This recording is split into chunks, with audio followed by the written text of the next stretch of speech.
What's happening? What's happening? What's happening?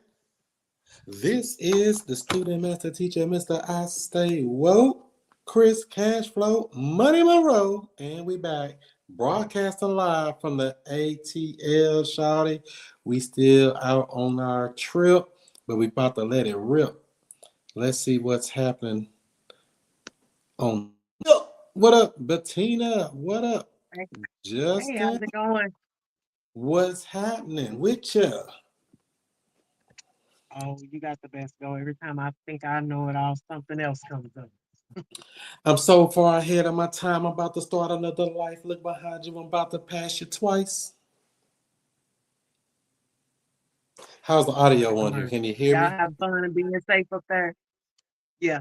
Can you hear me? Yeah, audio's good. Cool. You can hear me? Yeah, we're still up Okay. here having a great time. We went to some places today up here. What's it called? The Georgia Aquarium. And we also went Oh, to the Coca-Cola Museum. And yeah, we've been out here swinging a buck and a buck and a swinging. You know how it is. mm-hmm. See, y'all get it and going. Let me see something Y'all here. get it and going. I'm I trying tell to you. switch my camera around. I got my hat backwards. Hold on. Let me see if I can switch it. Mm, Mirror. Boom. How about now? There we go. That looked better. okay. Pow. We in there like that. What up, big Justin Holmes? If at first you don't succeed, dust yourself off and try again. Is that what that say?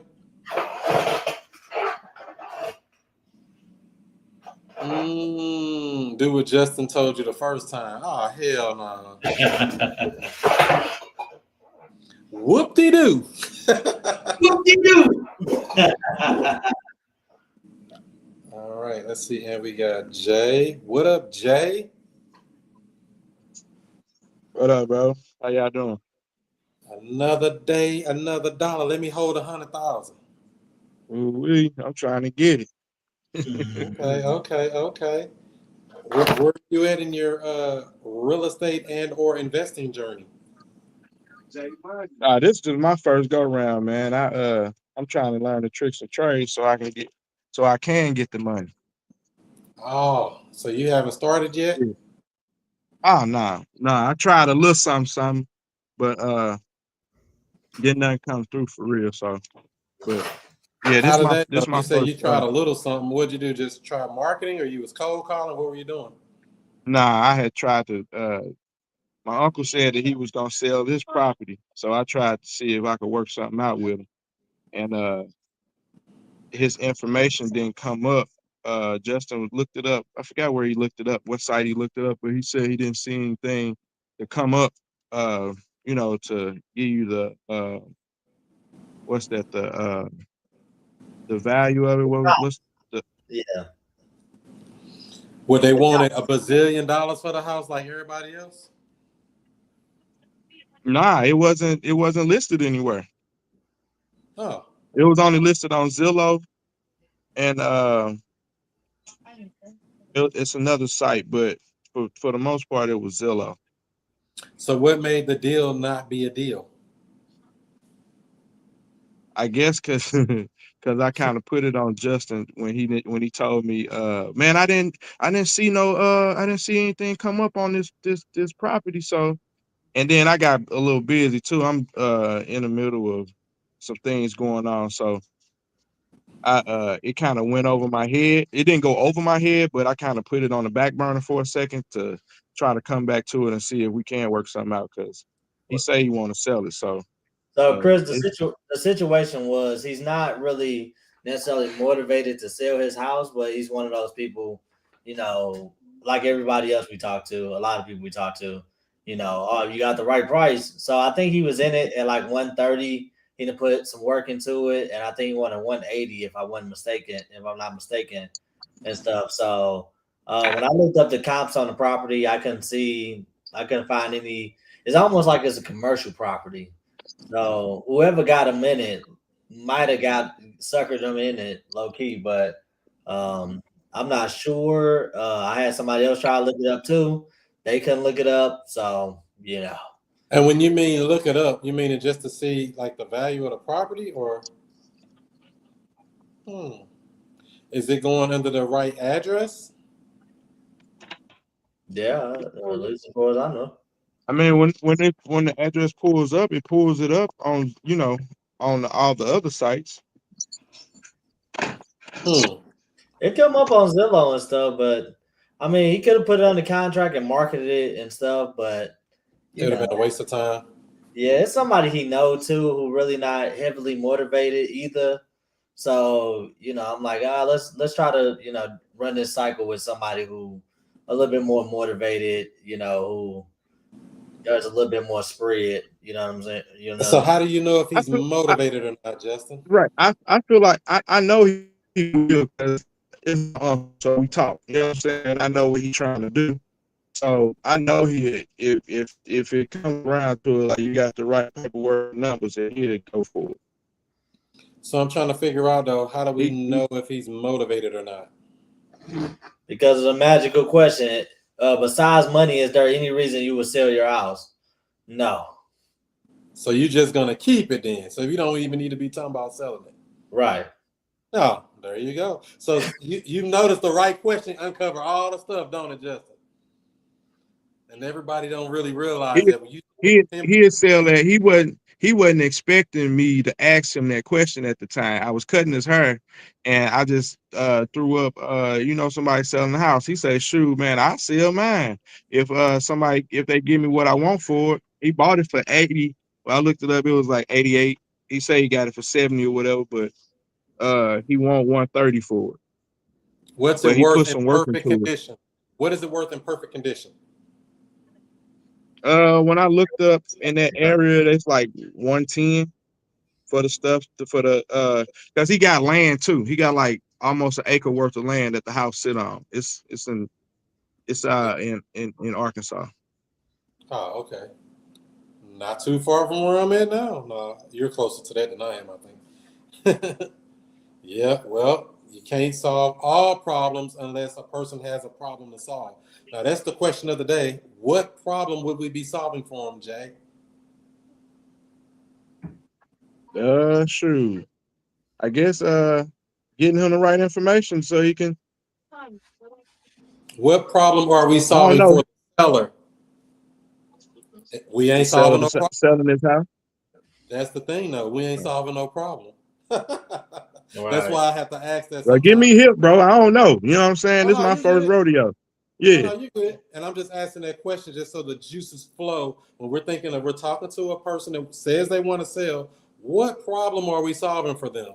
And if they're like, oh, it ain't really got no problem, we ain't really got no pain or no motivation or anything. They just, talking.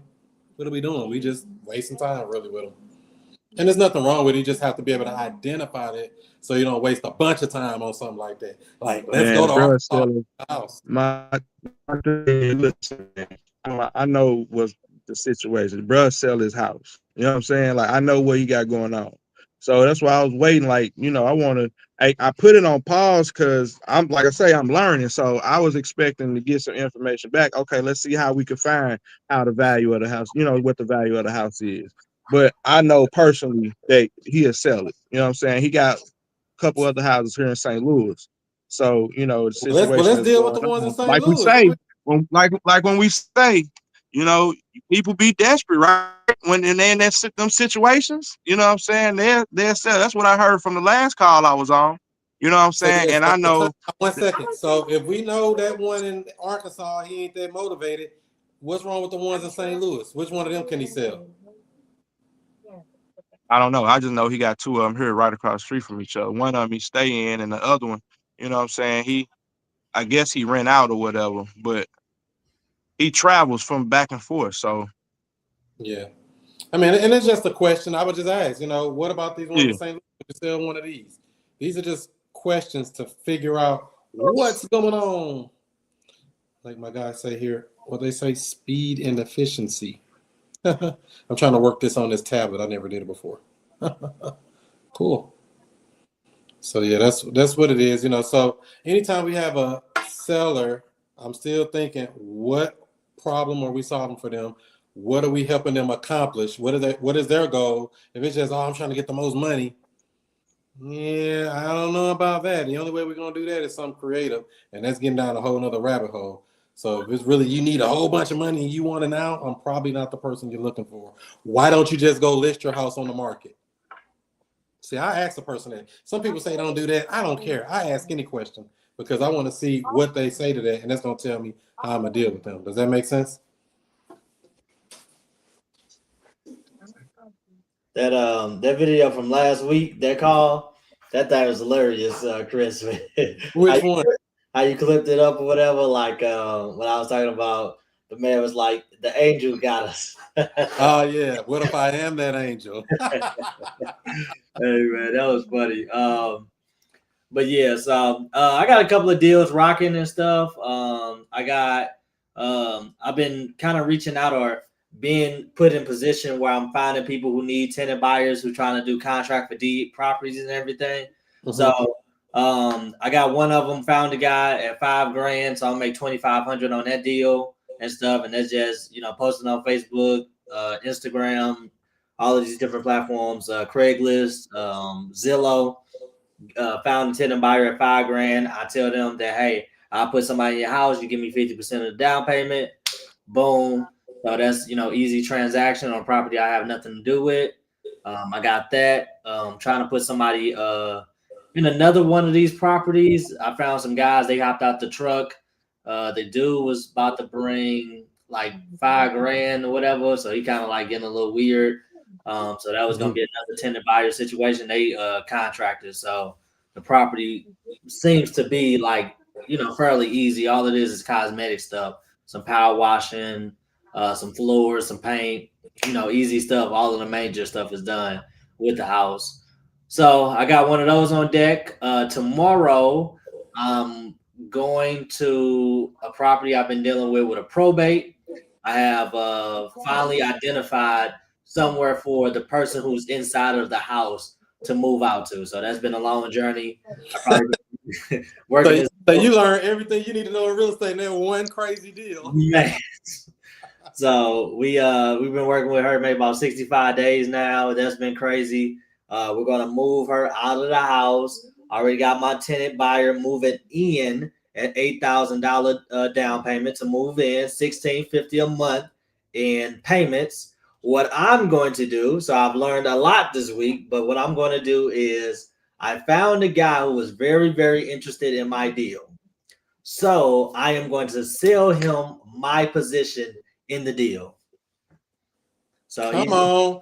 That's the thing about creative real estate. It's always something you can create.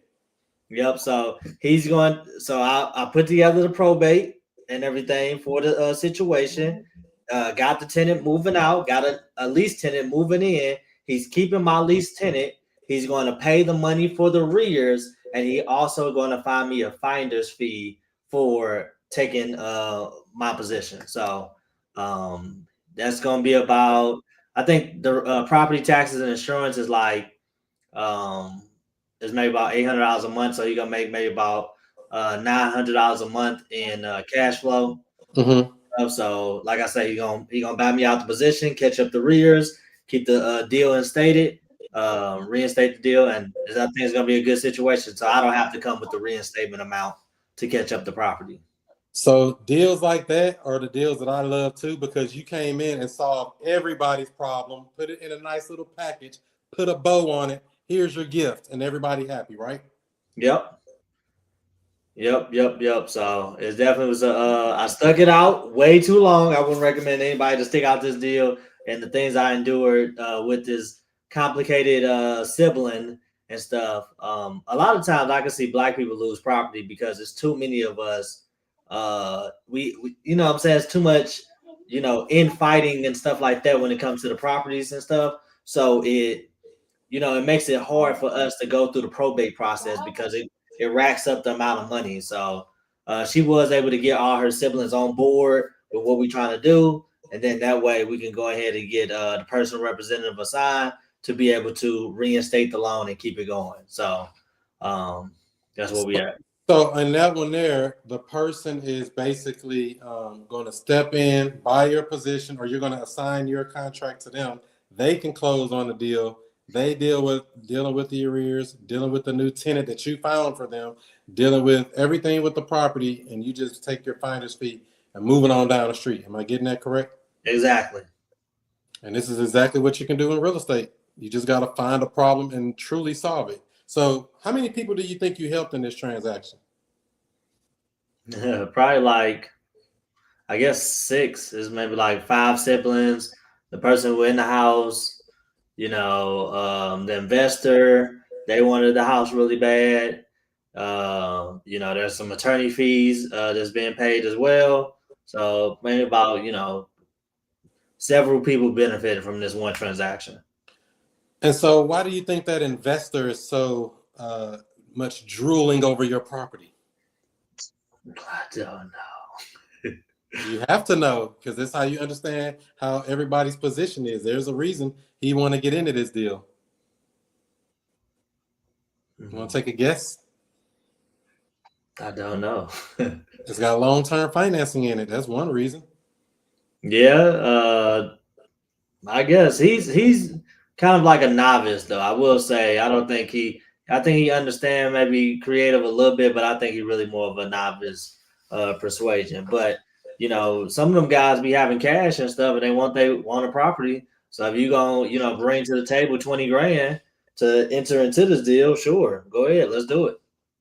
Yeah, and so these kind of investors, I bought deals like this. Somebody else brought it, set it up. Mostly they don't give it to me with a bow on it like you did this one, but I've got some deals like, oh well, it's already set up, paperwork done. All I got to do is wire the money and sign some papers, and I got a house. So I didn't have to find a seller. I didn't have to negotiate nothing. Everything's there. Well, with the seller, I have to negotiate usually with the person who's brought the deal, but it makes it easier for me to buy more properties without having to deal with going to the bank, giving a blood sample, bank statements, W-2s, and all the other stuff. No, we don't want to do none of that. Creative real estate solves all the problems. I agree. So that's a beautiful situation. Me and my guy Ray, we got into it today and stuff. Hopefully you're on the call. Ray, I was telling Ray, he was talking about doing an LRA property and stuff. And I know a lot of people love this idea of $1,000 house. Like, people love this program, think that this is the thing to do. And wait a minute, what's the LRA property for people who don't know, Justin? Okay, so a LRA is a government program that is put in place for, it's like a revitalization program for the community. It's not investor friendly. They do certain things intentionally to keep investors away from the property. So you have a deed restriction. You have to come in, you buy a house for $1,000. The deed is not transferred to your name until you fix the complete rehab on the property and you're able to get the occupancy permit. Once you do that, you can then take the deed. Even then, you have a deed restriction. You must stay in the property at least 2 years, like a federal loan from the bank or from the government or whatever. That's worse than FHA. I think FHA only give you 1 year. These dudes saying 2 years for at least 2 years. And here's the problem too with it is when you sign on for that $1,000 house, if that house value is, let's say, $300,000, you have to pay the property taxes based on the $300,000 house that is not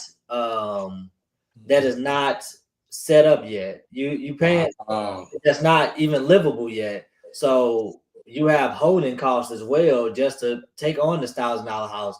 The program is genius from the government aspect. The government has figured out how to get all of these unpaid taxes off their books. They've come up with a program to get people to buy $1,000 houses and invest their hard-earned cash, because you can't get a loan on it because there's a deed restriction. Nobody's going to give you a rehab loan or anything like that. Now, you might be able to get a construction loan, but I mean, your credit and stuff like that have to be A+. I think it's a terrible program, but people love it. So I was telling Ray that you don't have to go through these government programs. You have a bunch of people, out-of-town buyers, who will sell you properties with contract for deeds. If that's how you want to enter into the game, something low cost, ready to go. and then you sandwich it and make, you fix it up, and then you get somebody up in it and you make the cash flow. Real easy, real simple. But I hate government programs. You hate them with a capital H. So the LRA, the Land Reutilization Authority, also known as a land bank in most cities, but that's what it's called in St. Louis, the LRA. I thought they had a program that had $1 houses. Is that gone or something, or is that over with? So I think it depends on the house. Well, some that are $1, some are $1,000, but I don't think it goes no higher than 1,000. Because I rolled by some of those properties, because they got a list. I rolled by like, oh, let me go see what it look like. Falling down properties. I'm talking about they raggedy. Think of a raggedy house and make it a little bit more raggedy. That's what them houses look like. I was like, oh no, that's like a $250,000 rehab on a house that ain't worth but $200,000 when you fix it up. Who wants to buy a house and be upside down and live in it for 2 years and hope things go up? I don't know who, but every one of them that I rolled by just to check them out, I was like, oh, let me go see. Back when I was, driving for dollars, I'm like, let's check these LRA properties out. All of them bad. I was like, oh no. Maybe you will find a diamond in the rough, but I am just like you, Justin. I don't like dealing with the government. I like to get belly to belly or chest to chest, like you like to say, with a seller, help them solve a problem, help them get moved out and do whatever they need to do in their life and make that money, baby. Yeah. Yeah. So I would stay away from those two. Just too much stuff, man. The red tape. I don't know if Connor is on this call, but I was telling him, like, man, you got to get a fish on the hook this week. And, I wanted to see what his thoughts were and where he was at with everything. But you got to door knock them people, go talk to them and stuff, and get them on board with what you're trying to do. The more pain, the better the situation. People are like, oh, I'm looking up, oh, what's the ARV or what's the numbers or, all of this stuff. I'm like, I don't even care about that stuff. I don't even look up that stuff a lot of times. I see what they want, what's they goal, and once you identify that, usually the numbers always kind of like make sense for the most part. So how do you go about identifying the pain, Justin? How do you know they got pain or not? What are you asking these people? So I ask open-ended questions. The first one I usually open the door with is, how did you get into this situation? And then after that, they just go on and tell you everything. So I was standing on the guy front porch at like 7:30 the other day, and his wife was on the doorbell, and she's like, "Who are you?" I'm like, "My name's Justin." And she's like, "What you want?" And I'm like, "Well, I seen your house on the foreclosure list." She's like, "Here come my husband." I'm like, "Okay." So he steps out. He got like a cast on his leg and stuff. And they got a beautiful house out in Florissant. And, I asked him, how did you get in this situation? And he just opened up. He just started, this, that, I can't get right with the bank, this and that. And, I'm like, have you called the bank and stuff? He like, no, I haven't called the bank. I'm like, are you back working? He like, yeah. I'm like, well, if you're interested, he basically told me that he wanted to stay in the house if he can. So, at the end of the day, he can't force nobody to sell their property. I told him, like, hey, get in contact with the bank, see if they got any programs for you to help you out. I'm like, I'll follow up in about a week if that's cool with you. He's like, yeah. So I know at some point, if he does go belly up, he's going to call me, And then Did you get his number? At that particular one, I did not get his number and stuff. I just kind of like let him slide. But I was going to go do a knock in maybe about a week and see what's going on with it. Yeah, I would add to that, just make a habit of getting their number. We're going to send you some information that'll, kind of guide you in the right direction. What's the best number to send it to? So it can avoid you having to keep going back over there. You know what I mean? Because you want to try to make a system. And I used to do that a lot too when I'm not. I said, wait a minute, I got to slow all this going back to people stuff. What's the best number? I can send you some free information that may be able to help you, whether keep your house or sell your house or whatever information they're asking for. What's the best number to send it to? So now we got their number where everybody else using failing skip tracing services, where everybody else trying to go knock on their door when they're not home or not answering or whatever. We can just simply call them up, text them up, or whatever we need to do, and it makes our follow-up sequence a little bit better. Would you agree? Yeah, I agree. I totally agree with that. Yeah, because that's the thing about all of this stuff. Because all this is over and over and over again, repeat, as you can tell. How do we make it systematized to where we can reduce the unnecessary grunt work, but increase our sales and conversion rate? Right. That's what we want to do. So what's going on, Miss Bettina?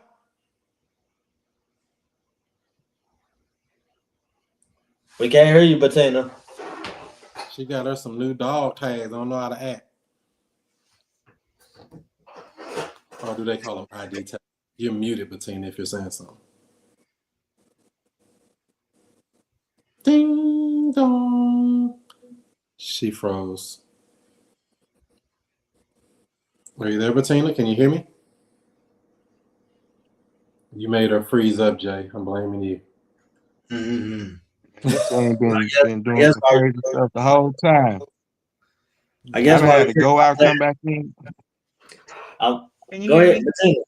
Yeah, Yep. now I hear you. Uh, What you cooking up I over there, didn't hear you. Bettina? Yeah, I see. I told you we got this suck internet. Anyway, so remember Levon, the one that wanted to get the in, I guess, under a broker. So she had this lady that wants to purchase a property, but she asked for more information, how many bedrooms, how many bathrooms. She did give me the location though. So and I think I sent that over to you, Chris. So Oh, okay. just to let you know, I'm gonna need some AA on this. But I think yours went like it was like 70 or 80,000 more. So I asked her if she would be interested in putting a nice lump sum down and then, doing the sub two. That's why I asked you that question. If it was possible that it could be a sub two property. I mean, money Mhm. talks and BS walks. If somebody got some Yeah, stupid I money, know. we can make anything happen. I create Okay. deals. See, great deals are made. Somebody got to make them. I can make Yeah. a deal out of something, but they got to give me something to work with. Mhm. Because everybody Well, wants so to buy I'm a waiting house. for so I'm waiting for her response from that. Not too long ago, sent it just before I sent it, the other response back to you. So Yeah. she'll be at work tomorrow, so I'll know more at least tomorrow anyway. Money talks and BS walks Yours when I'm will dealing work. with buyers. Okay. Yeah, Okay. I'm I think she always. wanted 160. She didn't really want. She wanted to go in the ballpark of 160,000. Well, why is that? I don't know yet. You see how I asked another question to get my question more developed? I don't just assume, oh, they want to be at this number. Oh, 160, that's fine. What makes you say that? Oh, that's how much I got in The my account agent. right now. I got Well, that's 160 what in the my agent account. said. Because I'm dealing through the agent for real. It's still fine. Levon is the agent. Remember, that needed to be up under a broker. I asked my She's now up mama under a the same broker, and question. she has a client already. I asked my mama the same question. Yeah, I got you though. I understand. It's still I need to understand people. Whether we're dealing with sellers or we're dealing with buyers, I need to understand them before I try to just jump out there and try to do all this stuff. What are you really trying to accomplish? What are you working with? Are you using a hammer, nails, a saw? What are you using? I want to understand you so I can plan you. Ooh, is that a freestyle bar? Not really. Okay, maybe next time. That was a good one. I need to understand you so we can make a plan for you. Is that better? One of them got to hit. See, that's the stuff to help you remember this stuff. It'll help you remember that it's the 2nd of November. So I did ask how much down. I did ask if rather not, they would be interested in a sub too. So again, I'm waiting on the answer from that. Well, I don't even position this stuff as a sub two. We position it as a creative deal because when we start using these words like sub two, that got to get specific, and it's not going to be a sub two. Just to be honest with you, it would be something else. So I don't use those terms. Let's just say, what's the better way to describe it, Justin? Would you rather say, let's see if we can help you get a more creative deal versus saying, let's go get you a sub two? I would never say sub two on my mouth. Exactly. So I would change that vocabulary. I would get you a deal that's probably a little more creative. We may have to structure something to help you get to where you're trying to get to, but I would throw that part about saying sub two out of my vocabulary. I wouldn't say sub two, contracts, wholesaling. investor. It's a lot of words. Just get them out your vocabulary because it's trigger words. Right. It could scare a person away or give them an inclination of something that is not. Because, like I said, it's probably not going to be a sub 2 anyway, just to be honest. But even if it was a creative deal, it wouldn't be a sub 2. Does that make sense? I'm just a person who help with real estate problems. See, vocabulary is key. When you put the right words out, you know, you can actually solve different problems for more people, etc. I got a situation I'm handling right now.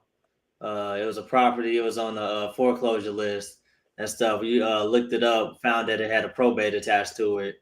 And when I looked up the personal representative and everything, looked into his background, he's a non-performer. So we looking at his criminal history and stuff. And they had just made the attorney the personal representative on the property that was going to foreclosure. So I'm like, oh man, the attorney about to mess this up. So I reached out to his office and spoke with his assistant and stuff. It was like, hey, you know, I'm a buyer, you know, let's do something, you know, blah, blah, blah.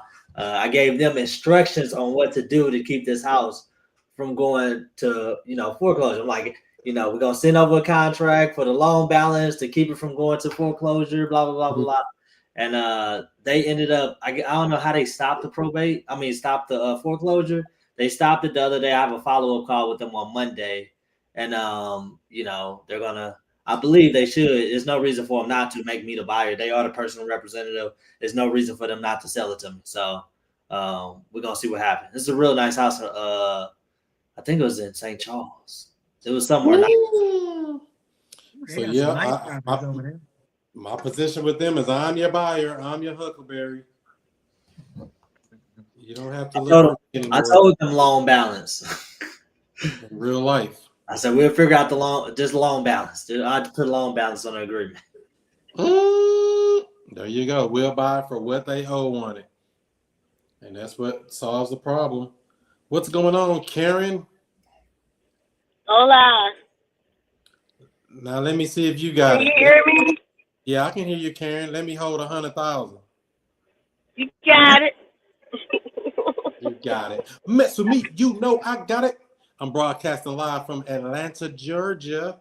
What's going on, Karen? What you cooking up to this week? Anything good?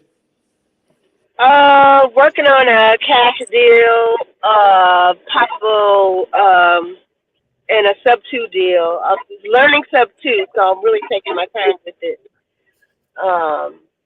I'm just, you know, learning my conversation with the customer, just to really be a good listener, to catch the keywords, and to know what to say next.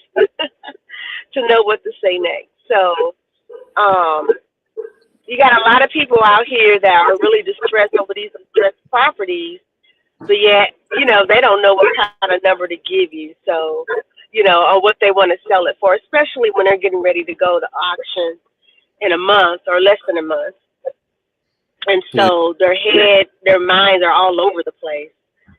So I always want to be careful on how my words come out of my mouth and how they sound, and that they feel their pain. My words feel their pain, but yet I want them to feel that I'm here to help them. I'm here to help them. Mr. Seller, in a perfect scenario, how would you see all this working out for you to help you get in a better position? Yeah, that's it. They don't know that answer. What they will say, I want the house. Hold on. If that don't work, would you sell it for what you owe on it? That's it. That's it. We ain't got to go down a long rabbit hole and go down stories 27 times to find out the same answer to that. But I let them talk. I do. I don't cut them off. I let them talk. I don't like to cut them off. And listen, then, you know, I say, I hear you, you know. Yeah, I tell you what do you want to do? What do you think? You know, and if they say, you know, well, I'll tell you what, would you sell it for what you own? Yeah, man, sure, we'll sell it for what I own. All right, well, I'll tell you what, let me get the paperwork over to you, and we're going to get you some help. Also, you know, keep in mind when you're dealing with those type of people, if the house is already empty, fine. but we really have to address where they're gonna go if they're living in it. Very important. Justin can tell you all about that one. Yeah, I don't. That's very important because you don't want them, That one to you're be on working the on, street. the one you're working on, is that property empty or living in it? It's vacant. It's totally vacant. Recently moved out. They're an hour away from the place, and he goes by, cut the grass, do some things on it. It's in pretty good condition, actually. I want to do a virtual wholesale on it, and but this is what I did. I have them under contract right now, but the price that I have under contract, I know it's I don't know. I don't expect a flipper to get it. Maybe a cash buyer that wants to be a renter, be a landlord might be interested, especially if the rent is good. But eventually I'm gonna come back and I'm gonna chip away at it. So what is your question to help you learn a lesson on this particular deal? To ask them why they didn't want to go with a realtor. And that answer was because they didn't want to deal with the fees, the showing. They just don't have time for that, and traveling back and forth because they're a whole hour away. No, I'm asking, do you have any questions? Do you have any questions in regards to that particular deal? What would you do for boots on the ground? Call a real estate agent. Go take pictures. Do you think that's better than just probably trying to find somebody on Facebook? You can find them on Facebook, but somebody got to be in that town. Somebody that's there, or somebody that's willing to go there. All righty, gotcha. Get a real estate agent if you can. If not, you can get a wholesaler, but they don't want some money. They don't want I half don't trust your deal. wholesalers. I wouldn't deal. deal with a wholesaler, man. I'd rather do a realtor. They want half your deal. Yeah, I know. That's why. And then I don't, So let me ask you this, Karen. What is it that you need boots on the ground to do there on that property that's out of town? Pictures. I need some up-to-date pictures. Up-to-date pictures, and it'd be nice if I want to use a realtor and they can show it. Well, possibly, but why are we showing it? I'm just asking. Thought about maybe I can get a little bit of maybe some buyer competition going on if that's the case, but that might not be the case. So, but I do need pictures to set up my marketing to show the buyer. I want to look at it.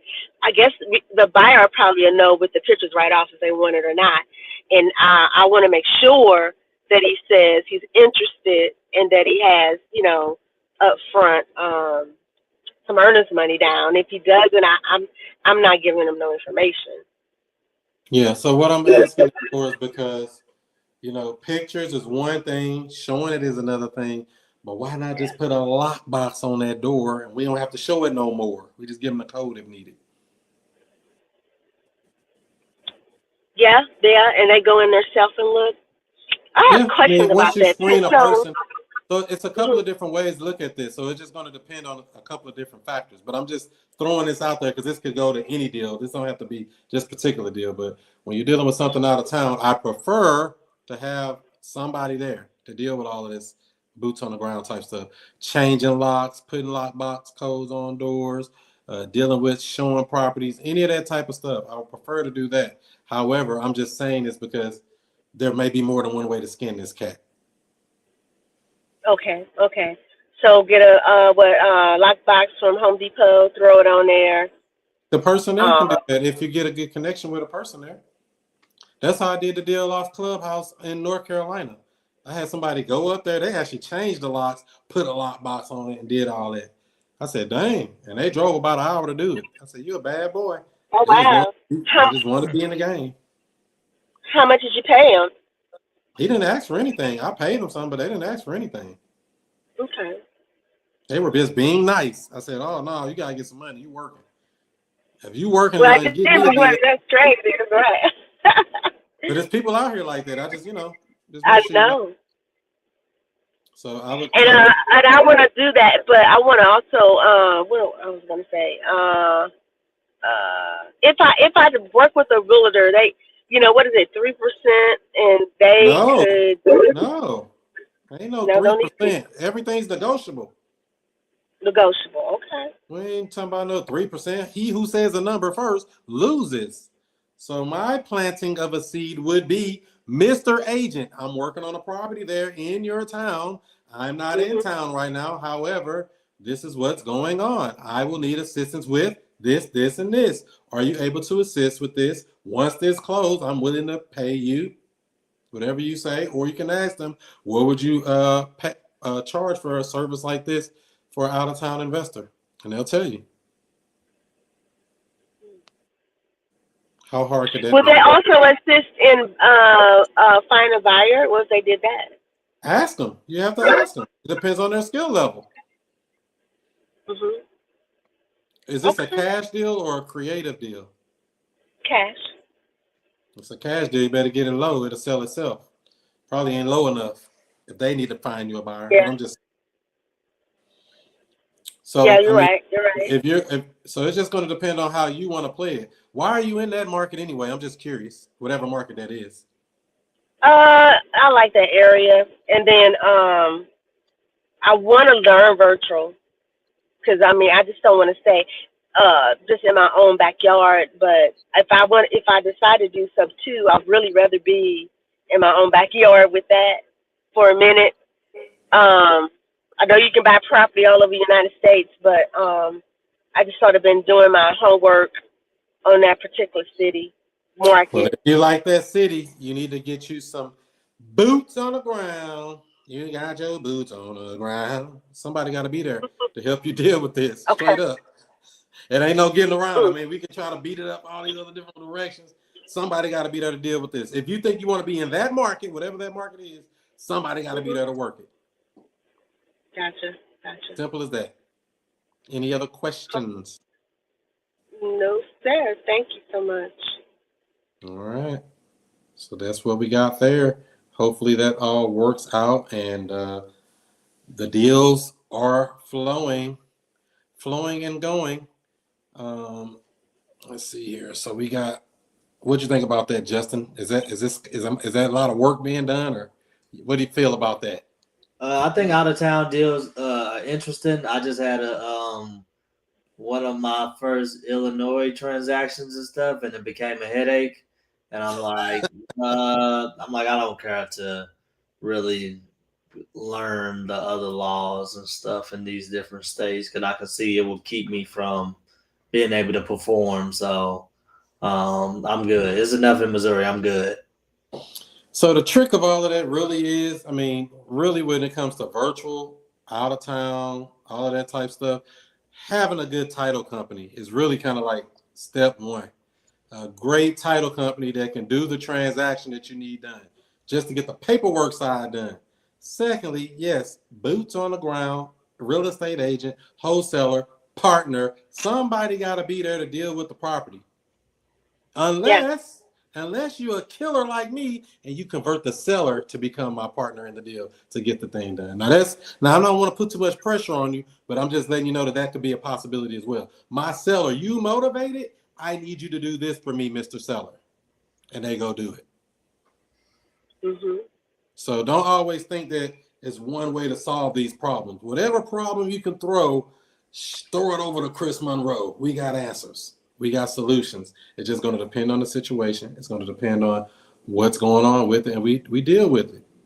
And when you're dealing with a motivated seller, you can't do anything wrong, really, because they motivated. They just want to be done with this house. What do I need to do? What hoops do I need to jump through with gasoline draw on? Fire hoops. That ain't no fun, but it happened. Okay, so yeah, it's that's what we got. Any other questions, comments, concerns upon any of that virtual? Yeah, I know on this particular project, the person is really going through some things. Yeah, he lost his job, can't find work, can't afford the house. That's why him and his fiance moved out. When I talked to him the other day, she left, and he was like almost like crying. You said it's his fiance or his wife? His fiance Oh, okay. Well, at least we ain't got to left. worry about her signing these papers. We can get this deal done without her signing off. Yeah, yeah, yep, But yep, yep. get you a Yeah, real I had estate to call agent up the there. police. You need Yeah, to I go think get I'd rather you need go two ahead. realtors up there. You need probably two. One and then one as a backup. That's what I would recommend. And you In need to that be on the area. phone Yeah, with I them found tomorrow. some. I'm gonna be on it on tomorrow, Monday morning. I actually called them and asked them some questions just to find out are they, to find out are they investor friendly and So if they here's do another double question for you though, closing. Miss Karen. I got a question Yes, for sir. you. How can you get I'm into that here house listening. right now if you wanted to? Right now, how do I can get? What do you mean? Get into it How in do what we kind of get way? inside the property that you have under contract right now? How? I'm in the I'm city gonna that you say. want to be in. How do I get into the house? Well, if I have a lockbox on it, you can get in there. Do you have the key or access to get into the property? That's what I'm asking. It's connected to the lockbox. So it's already a lockbox on the door. There will be, but there's not. But So right how do we now, get I into don't the have property? no. How But do we right get into the now, property? he would have actual. The seller has the key. See, we have to address that with the seller before we even get real estate agents and everybody else involved. I need the seller to leave the key somewhere for me.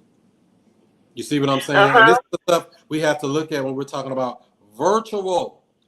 If I know I'm going under contract with somebody, that's actually one of the questions. I can't really show it on here, I don't think, but I usually ask these certain questions once we're under contract with somebody. How do we go about getting access to the property? I'm asking the seller that. They're going to tell me the key is under the doormat. The key is in the mailbox. The key is in the lockbox. Here's the code. Or I have the key with me. Mr. Seller, we need you to leave a spare key at the property for me to be able to get inside with my team. We have to address I was that with the just seller, thinking that, yeah. And I was especially just if you know thinking he all an that. hour I away. gotta. Is that Yeah. making sense? I was If just you thinking know, that. Oh, if very you much so. if you know the seller's an hour away, we need the key on the property. I don't need to deal with him an hour away to get into the house. That's slowing up my process. Yeah. Right? I'm gonna talk with him in the morning about leaving a key because he's going back out there. So, The yep, sir, I question need for a key. Can you just leave a key so for my viewing? And go the ahead. question is, Mr. Seller, how do we go about accessing the property? And this is something we ask once we're under contract with somebody. Got it. Or while we're going to be under contract, in the process of going under contract. How do we access this property? Because they're going to tell you the key, the lockbox code, or the neighbor got the key, or whatever. The son got the key, my daughter got the key, you got the key, we got the keys, the keys, the keys. Somebody got to have the keys, right? Got the key. That's it. And then we get it over to our realtor, because now our conversation with our realtor is something else. What if the realtor comes on tomorrow like, yeah, I'll do it for you, $500, whatever, I'll help you out. We can't even get them in the property. Yeah, that's it. Exactly. So that's the stuff. Definitely need that access. So, yep. So that was just laying on my bed thinking I need access. I'll ask him for it in the morning. But yep. I need Mr. Seller. How do I get access to it? To your property, I need access, sir. And he'll go How do we into go his about details. getting access to the property? Very simple question. Yep. And this goes for all sellers once we, like I say, in the process. That's why I try to keep this stuff very generic and clean, where there's no confusion. They don't have to wonder what you're talking about. How do we go about accessing the property? Got it. I remember Chris from Periscope. What up, Michael? I see you. Periscope. They done killed that site. That site no longer exists. Yeah, Clubhouse they about do. to X do have some kind of live stream. Twitter, Oh, X really? does have a lot. They don't call it Periscope though. Periscope. Periscope. Any other questions before I land this plane? Because I got to do something in a minute. Any questions about anything in the world of life, real estate, investing, changing your mindset, asking some better questions, anything, the floor is open. The doors of the church is open. How many houses do you buy a year? Too many. Not enough. Not enough. How do I get paperwork for deals that I come across, or how do I find the information to get the right information over to the seller? Great question. So all of the paperwork is provided at futurecashflowclub.com. All the paperwork to make the paperwork, that's wholesaling contracts, that's creative sub-2 type contracts, that's seller finance contracts, that's the addendums to go with those contracts, the CYA cover your assets, documents, your limited power of attorney, POA, all the documents, all the paperwork you could ever want, futurecashflowclub.com. Boom! It's all right there. Download it right there. It's all ready for you. FutureCashFlowClub.com. At your access. So yeah, I'm dabbling more and more. You know, like I'm in Atlanta now for this. What is this? What do you want to call it? Investing or stock market investing, trading conference, or they had an event here this weekend. It was great. Was down here with the Wall Street Trapper and the family. Probably had about maybe 300 people or something like that in there. And this was all the inner circle people, so this wasn't really open to the public, from what I understand. And so they had quite a bit of people that's been doing.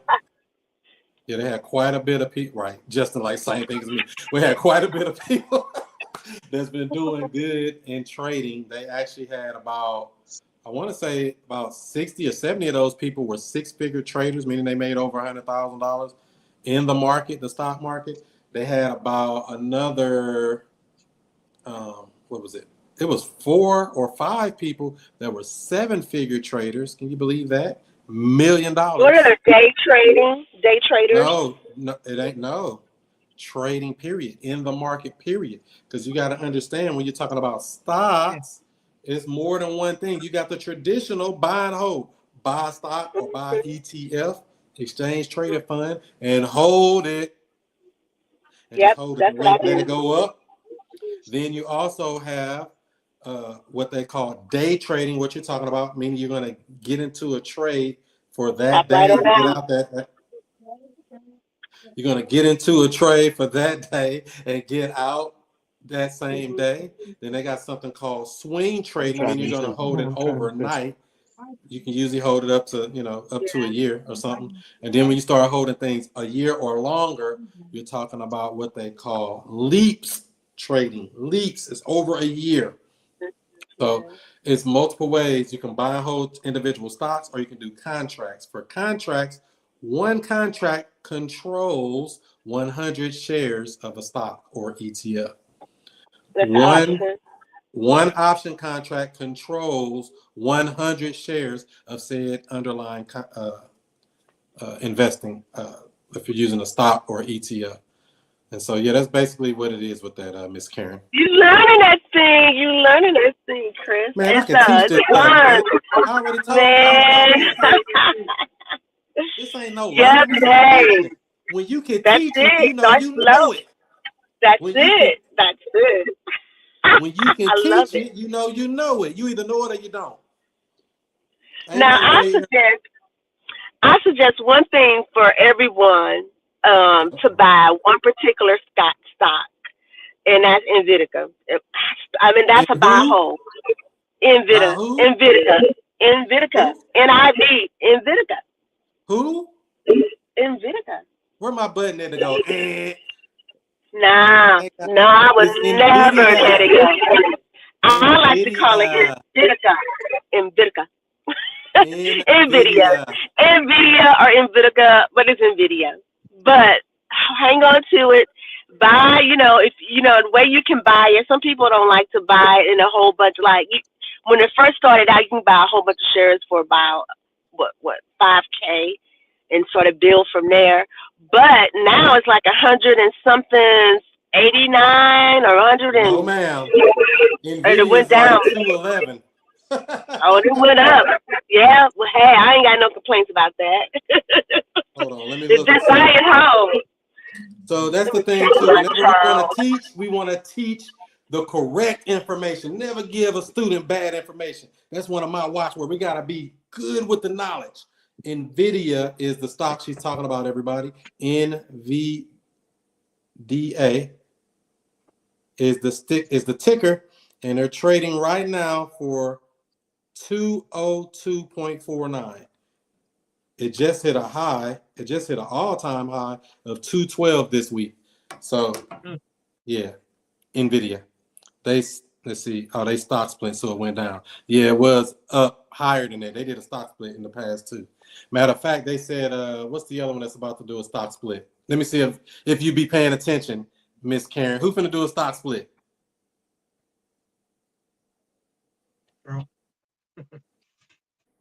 You watch them on TV. It's called Netflix. They're about to do a 10-for-1 stock split coming up here in the next 2 weeks.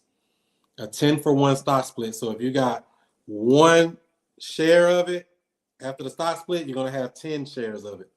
It doesn't change the value or anything, but it'll change the price on the market. So say if it's trading at $100 or it's trading at $1,000, it'll now go down to $100, and you'll still have 10 times the shares. So that's a stock split. Netflix. Look at that. Richard, no. He's staying woke. Stay woke or wind up broke. See, investing is more than just jumping in here. Real estate. Mm-hmm. That's it. That's it. Malcolm said he got a real estate question. Well, drop that then. Off topic, but I got a real estate question. Drop the question because I'm about to land this plane. Don't hold it. Don't be shy. Go ahead and buy.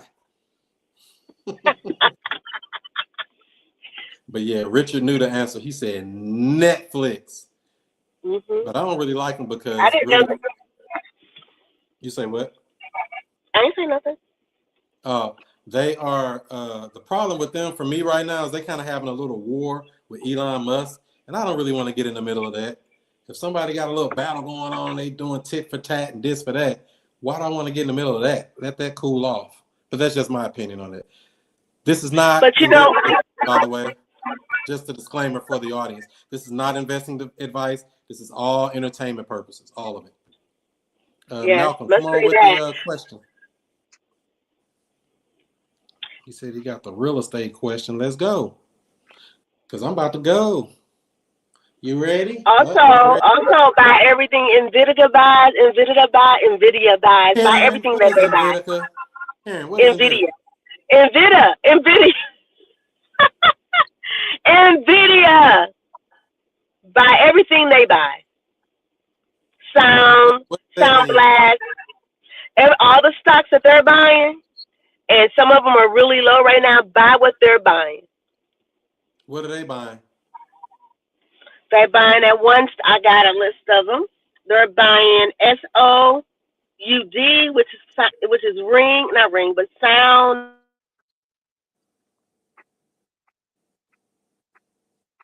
I don't know what that is. So if that's gonna do it, that's gonna do it. Let me see. Did he ask his question in here? Not yet. All right, I'm not gonna worry about it. We're gonna keep it moving and grooving. I'll be back in St. Louis before you know it. We got Pace Morby coming in town the 15th of November in the game. I think Pace, Jamil, and maybe even Jerry Norton. I'm not sure if he's coming or not, but he might be in town as well. He was in Chicago, and I think they just had the biggest real estate meetup in Chicago. I think they said about 600 plus people showed up to it. So we gotta beat them on that, St. Louis. Come on, y'all. Get up out the bed. That's in 2 weeks. We're gonna make that happen. Let's see what we got here. I'm working on a deal. I filled out the assignment contract. Do I need a purchase agreement also? Yeah, Malcolm Davis. It'd probably be better for you to come into this thread because it sounds like you got some deep questions, and I want to clean this up for you the right way because you say you're working on a deal. You filled out an assignment contract. Do I need a purchase agreement? So this is probably backwards because I'm reading this. What are we assigning if we don't have a purchase agreement? You have to have a purchase agreement to be able to assign that agreement to somebody. So what are we assigning if we don't have a purchase agreement? So if you can jump in or clean that, give me a better question if you want. Richard say, follow Miss Nancy Pelosi. That part. I want the Nancy Pelosi stock portfolio. She got Nvidia. Karen calls Nvidia. She's got SoFi. I don't know. She might do. She's got Lyft. Maybe she do. Maybe she don't. She's got a couple of good stocks. So I don't know. That's what we got there. Oh, there's Karen. I'm Boom. back. There I she know go. that. You're driving. No, I'm in my car at work. Oh, So, okay. Your seatbelt ain't I know. Nah, I do wear it though. But Moo is an app. Is a broker app that gives the But profile. we don't promote apps unless we got an affiliate link, and I ain't got no link with them yet, so don't bring them up. All right, don't do it. I Yeah, text we you. don't promote people's services without getting paid for it. Hey, I got that's good advice. I got it. That's all. Do you have an affiliate link, Karen? I do not. I So should. don't even mention no company if you ain't got their affiliate link. Now this is just me being me. I mean, you know, I'm a straight shooter because I know they got an affiliate link because most of the people I see on YouTube pumping up different stocks, pumping up that app you just said. So I wouldn't pump them up unless we got a link in the bio so you can hit it and get that money. Do you believe in affiliate marketing, Karen? Yes, I do. And absolutely. I know that's right. All right, back to the real estate. My man, what up, Malcolm? What up? What's up, Chris? Another sunny day in the ATL. Actually, it rained all day in Atlanta. For sure, that's what's up, man. What you cooking up over there? Anything good? Yeah, man, it's a small deal, pretty much like my first deal though. But Okay. the thing is, I got verbal agreements with everybody, but I was trying to see I bought the wholesale packet from you, and I seen a assignment contract form, and I also see the purchase agreement. But I was wondering, do I have to do both of those in order to complete the deal? Yes, 100%. So step one is get the purchase agreement. Get the seller of the property to sell you the property or your entity, however you're going to fill out your paperwork. So they're going to be the seller. You're going to be the buyer. Good? Yes, sir. Then we're going to go to our end buyer, and they're going to complete the assignment agreement.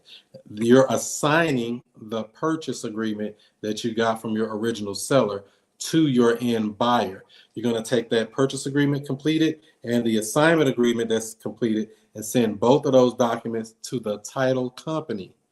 Title company will then open escrow, do their title search, and then they're going to set you up for a closing date in the near future. Is this a cash deal you're working on? Yeah. Okay. Yep. Cool. Yep. What's the numbers on that deal? I got it on the contract for $9,000. Okay. And you got a buyer that wants to pay how much for it? 25. Well, 20 the asking price, and I'm gonna get a $5,000 assignment fee. So he's willing to pay $25,000? Yeah. Okay. So on your assignment contract, that's what you're going to assign him the contract for, $25,000, the full contract purchase price. On my assignment agreement, it does not say assignment fee anywhere on it. So just to be clear, it's a little tricky. I don't know if you looked at other people's paperwork and stuff. Mine does not have an assignment fee. Mine has a total contract purchase price. So you're going to assign your contract to the end buyer for $25,000. Okay. All right. And then how much EMD are they going to be putting down, or earnest money? None. They need to put something down. Your end buyer, I'm talking about. Oh, okay. Okay. What are they putting down? I ain't asked for none. We got to get something down. I don't care if it's a few thousand, something. We need some skin in the game. I don't know if you heard some of my videos in the past where I say, until the deposit is dropped, the marketing don't stop. Gotcha. So we always want to get skin in the game from our end buyer before we, take them serious. I mean, I know they're probably good or whatever, but we just want to build the muscle of setting up a good system from the beginning. So when you do come across a trash buyer in the future, you don't feel like you got a deal and then find out, oh, they're not really a buyer, they're a wholesaler trying to find a buyer, and now you're going down a rabbit hole, and there's a bunch of problems. It just keeps it cleaner for you. I got you. How much you say Okay, contract for? Contract is $9,000, and he's assigning it total of $25,000. So how you making $5,000? all right, let me start over. I got it from a tenant I'm doing 2 deals basically on one property. I've done 2 deals on one property. Earlier, say a couple years back, I got it for $9,000. Okay, and the person that got that, I'm wholesaling it for them also. So I got the property for one person, and the person that bought the property, I'm wholesaling it for the second person also. You get me? So, Like, on your purchase agreement, make sure the name that's on title is who's signing for your purchase agreement. You understand that, right? Could you repeat that? So the person who owns the property, Joe Smith, we're going to use that name for keeping anonymity. Joe Smith is the one who's actually selling you the property. Joe Smith is who's on your paperwork. Tenants and people living in it and all that, they don't have nothing to do with it. Your person that's on public record as the owner is the person that's actually selling you the property, right? Yeah. So make sure that's whose name is on the paperwork. That's what I'm saying. Okay. So he's not direct to seller, he wholesaling a wholesale? Yeah. Like the first time I did, it's been one property that I've been working on. But the first time I did the deal, it just straight cashed out. It just really wasn't no wholesale. I got a verbal agreement on my assignment fee. But the person that bought the property, they wanted to do a flip, but I don't know if they didn't want to put all the money into it to actually flip the property. So now they trying to get rid of it. So I'm gonna wholesale it again, basically. Mm-hmm. You know what I'm saying? So Yeah, the real estate stuff that I don't understand, but I'm happy you making $5,000, my brother. for sure, appreciate it. So they are selling you the property for how much?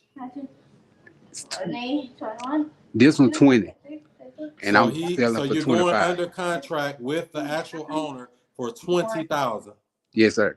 Okay, that's going on your original purchase agreement, and then on your assignment agreement is where you're going to you're assigning your contract for $25,000, which means you make $5,000. Okay. Now let me ask you this: do I got to get anything like any of these contracts notarized or anything? No, but you do need some kind of EMD from your end buyer. For sure. So you just ask them, how much can you put down for your deposit? They might say, oh, nothing. Or they might say, oh, whatever. I would say get $2 or $3 grand down if you can. Something. They need something in the game because this is what secures your deal. If you don't have a person to give you money, and this is another thing, we want to delete this from your whole vocabulary. We don't do verbal agreements. Everything real estate breathes through paperwork, black ink on white paper every time. So there's no confusion. Oh, I thought you said. Ain't no none of that stuff. It's all on paper to keep us all in line. Does that make sense? Gotcha. All right. So yeah, if you need help with it, let me know. Shoot me an email. I'll be traveling here. So when do you? What else you got to do to get the deal to go forward from here?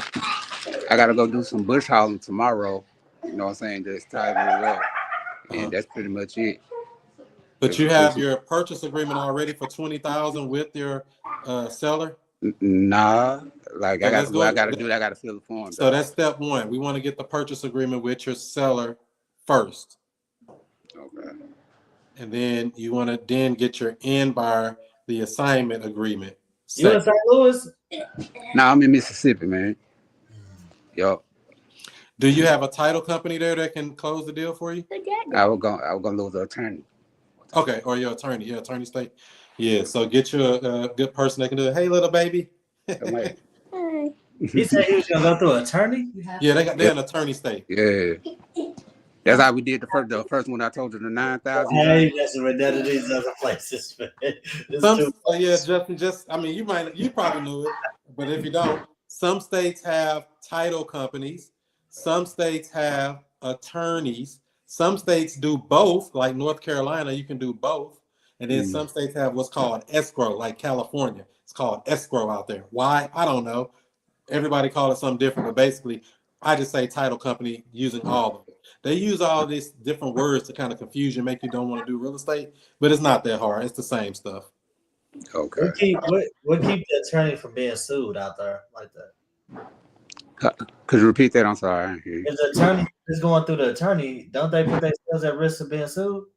I mean, I'm No, new. they- I'm pretty much new myself. You know what I'm saying? I'm coming to y'all with the question, bro. I'm not in that state, so that's why I'm asking. Okay. about the So attorney. Justin, even really the title don't companies that's in St. Louis or wherever you are, matter of fact, the state I'm in right now, Georgia, they're an attorney state. If I did a deal here in Georgia, it would be an attorney deal. I would go through a real estate attorney.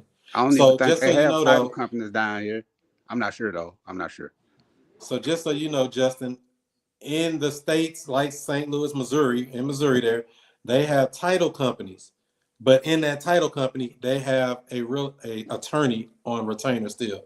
So it's the same thing. They just kind of monetize it a little bit different. They brand it as a title company in these certain states, and then they brand it as an attorney in most states, like New York. Okay. The Boogie Down Bronx. Doctor's office, you have to have a doctor there. Okay, man. All right, man. Well, I appreciate y'all, man. Thank y'all for answering the question, man. Oh, no problem. I'm see. You know, if I run into any hiccups, I'll be try to reach out to you. What market are you in Mississippi? Well, this is gonna be done in Meridian, Mississippi. Oh, okay. It's yeah. Where are you marketing in any part of Mississippi there or no? I'm trying to do some market. I ain't been getting too many leads though. Like I've done some driving for dollars, but I haven't got a lot of leads. You know, like this is really the only deal I've been working on. I've been working on one. Don't laugh at me. I've been working on one deal for years. You know. We gonna get it to the finish line. Though. Sometimes it I take gotta- a year to get a deal done. I do. I gotta work on like generating leads though. That's my main thing. Like I hadn't tried the prop stream thing or anything. I don't know. I just gotta figure out a strategy to generate leads, I believe. Yeah, go get you some of them pre-foreclosures. That's what I would recommend. Okay. People that's on the auction.com website and go to look at the foreclosure list and contact those people because they got an auction day coming up. Okay. Those are low-hanging fruit. That's what we call it. That's the easiest, in my opinion, to get you a deal because they actually have to make a decision. It's not like, oh, I'm trying to convince you to sell it. They got to do something or they're going to lose it. Okay. I'm gonna look into it, you know. All right. Yep. Yeah, Yep.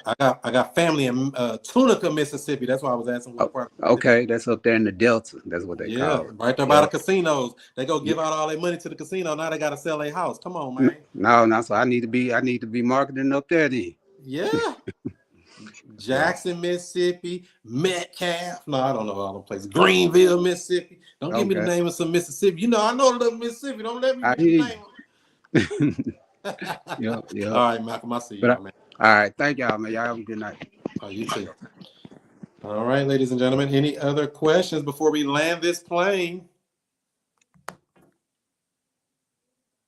Y'all have a great night and you have safe travels. You and I your sure wife will. just I hope- enjoy. For sure. Do what you Say, but I do. said hi.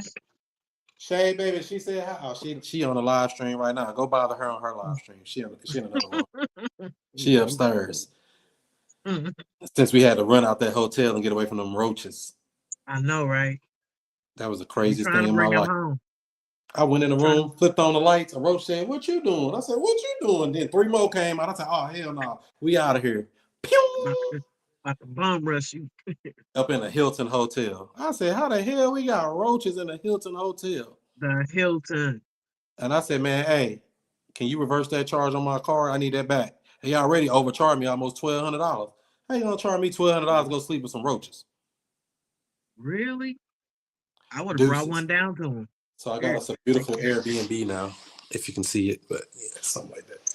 Cute little house, 2 bathrooms. That made it a lot better, you know. We used to 2 bathrooms because we be 2 bathrooms at home, you know what I mean? Got your own bathroom, you know what I'm saying? So other than that, hope y'all have a good rest of the week. I will see you on the next one. Do what you do. Be who you be. And I'll see you before you see me. I don't know what you've been doing. You been asleep? Let me wake you up with something. Straight up. Yeah. Allow me to reintroduce myself. I'm Chris Monroe. R to the OE. I flip houses, rent cars, and make money. You know I'm not no motherfucking dummy. This how we do.